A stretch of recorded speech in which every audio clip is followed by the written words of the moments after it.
अरुण भाई जरा ये बताइए, एक मेरे दर्शक को कहना है कि बीजेपी ने कल 8 लोगों को 6 साल के लिए एक्सपेल किया, तो एक तरफ सदस्यता अभियान भी चला रहा हो, एक तरफ एक्सपेल भी कर रहा हो, तो ये एक्सपेल करने की क्या जरूरत है? मैं इसलिए इस बात को पूछ रहा हूं कि मुझे ऐसा लगता है कि ये इवेंट का काम है। मैं बिल्कुल ये समझता हूं कि किसी भी पार्टी को चलाते रहने के लिए उनके कार्यकर्ताओं, उनके लोगों को कुछ एक काम दिया जाता है जिससे वो थोड़ा एनर्जाइज रहें, उनको किसी काम में लगें, कंस्ट्रक्टिव हो। अब ये जो अगर आप जिस तरह का टारगेट दे देते हैं और फिर पीट पीट के, मैं सदस्यता अभियान का मैं सच बता दूं, जनता दल, जनता पार्टी, बहुत सी पार्टियों का जनरली सदस्यता अभियान ये होता है कि एमएलए एमपी साहब या जो उस तरह के टिकट के जो उस पे रहते हैं, भाई हमें भी टिकट चाहिए, उनको एक एक कूपन की वो दे दी जाती है। सदस्यता अभियान का 25 की या 50 की जो लिस्ट होती है, 2 रुपए 5 रुपए उसका वो होता है। अब वो जनरली अपनी जेब से वो सारा पैसा भरते हैं और फिर अपने ही दोस्त मित्रों को बिठा के उसका नाम वो सारा भरा वही जाता है, वो कोई कहीं जाते नहीं है। जैसे हमारे जिस तरह के ओपिनियन पोल होते हैं उसी तरह से अपने घर में बैठ के, लेकिन कम से कम वो पैसा आता है और वो नेताजी की जेब से वो पैसा 500, 1000, 2000 जितना भी उसका उन्होंने जितनी किताबें खरीदी हो, अगर 25-25 का कोई 10, किसी को 10 टिकाई जाती है, किसी को 5 टिकाई जाती है। और ये मेरे ख्याल में सदस्यता से ज्यादा इस मॉडल को अगर आप देखिए तो ये चंदा लेने का मॉडल है। बहुत सी जगहों पे जब सरकारी उसमें आयोजनों में जब आयोजन होता था तो किसी को दुर्गा पूजा के समय, उसके समय ये दे दिया था, भाई ये चंदे की रसीद हैं, कूपन है, इतना बेच के दे दीजिएगा शाम को। हम सब लोगों ने ये किया, ऐसा नहीं है कि ये कोई नई चीज है। उसको इन्होंने सदस्यता में कन्वर्ट कर दिया है। तो अरुण भाई, आपने भी इस वाले जो इतना बढ़िया काम होता है इसमें आपने भी कभी इसमें पार्टिसिपेट किया है कि इस तरह के सदस्यता अभियान में? मैंने थोड़े फर्जी वालों में मैंने पार्टिसिपेट नहीं किया, देखा बहुत पास से है कि किस तरह से नेताजी लोग अल्लाह के, लेकिन ये जो मिस्ड कॉल वाला है, मिस्ड कॉल पे जरा आपसे एक चीज और पूछ लूं।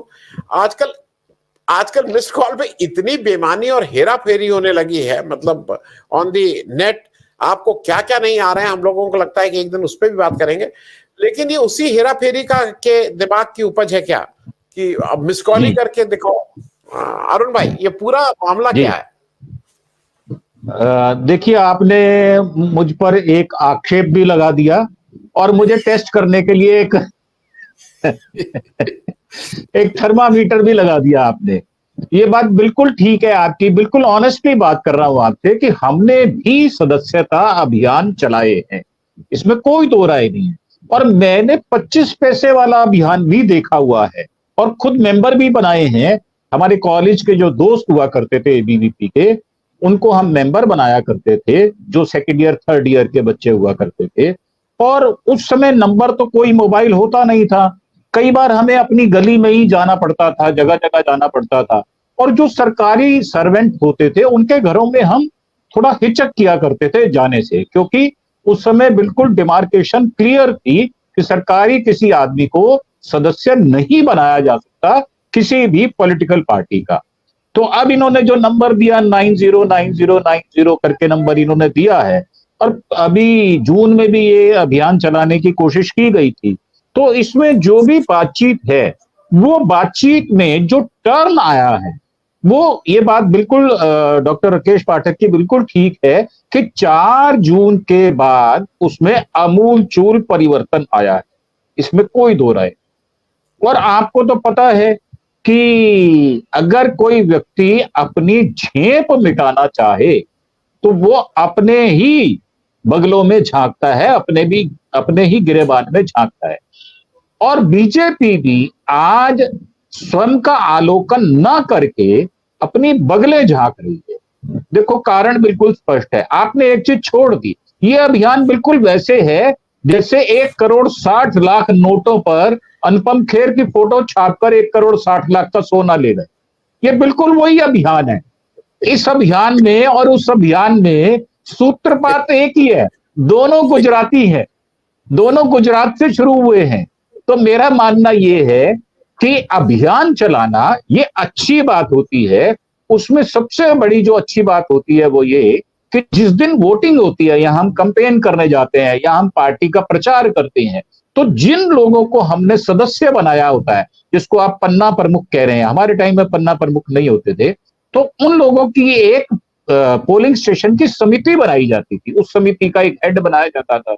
तो उनको हम कहते थे कि भाई आप घरों से निकालने के लिए वोटर को लेके आएंगे। एक तो वो अपने व्हीकल इस्तेमाल कर लेते थे और वो इलेक्शन कमीशन वाले उनकी गाड़ी का नंबर नहीं नोट कर पाते थे।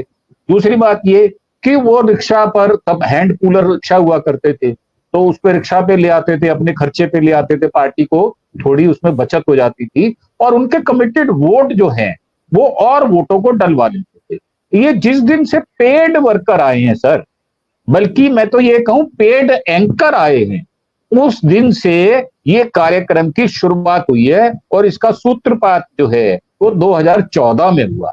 क्योंकि जब ये बीमारी लग गई, जैसे कि आम चैनल जो मीडिया चैनल है उनको होती है कि सबसे पहले, है ना, सबसे बड़ी, बहुत बड़ी, ये जो खबरें जो हैं, ये जो बीमारी उनको लगाई गई, मोदी जी ने लगाई, वो बीमारी का ही ये परिणाम है कि हम सदस्यता अभियान को इतने हल्के से चला रहे हैं और ऐसे चला रहे हैं कि उसका एक मजाक, जैसे डॉक्टर राकेश पाठक ने बताया, उसमें ऐसी ऐसे करतब कर जाते हैं जो बंदर की गुलाटियों को भी मात देते हो, गिरगिट के रंग को भी मात देते हो, इतने ज्यादा हम रंग उसमें मतलब बदल लेते हैं।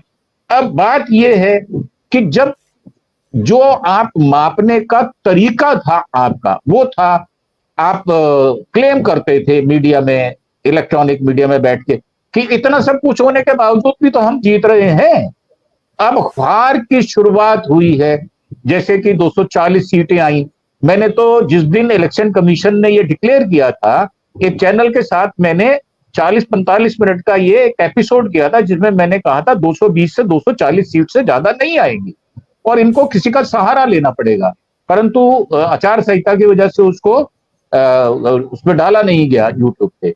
तो मेरा मानना यह है कि ये सदस्यता अभियान भी बिल्कुल इसी तरह से है, जैसे 1.5 करोड़ बता रहे हैं कि इन्होंने एमपी में बना दिए नए सदस्य। अब उनमें पालिका सदस्य कौन है, गवर्नमेंट सर्वेंट कौन है, कौन जो है एमसीडी का एम्प्लॉई है, कौन विधानसभा का सदस्य है, कौन विधानसभा में ही काम कर रहा है, उनको भी बना दिया जाता है। तो मेरा मानना यह है इसका बिल्कुल ऐसा ही टाई टाई फिस होने वाला है, क्योंकि जब आप मुलम्मा ओढ़ लेते हैं, अपने चेहरे के ऊपर एक दूसरा चेहरा लगा लेते हैं और ये दावा करते हैं कि मैं सबसे बड़ा हूं, मेरी पार्टी सबसे बड़ी है, भले ही उसके अंदर वो कहते हैं ना काटो तो खून ना निकला, तो खून तो बीजेपी में बचा नहीं, अब तो बीजेपी को पीलिया हुआ पड़ा है, वैसे भी इनकी आंखें और मुंह, चेहरा पीला पड़ गया है।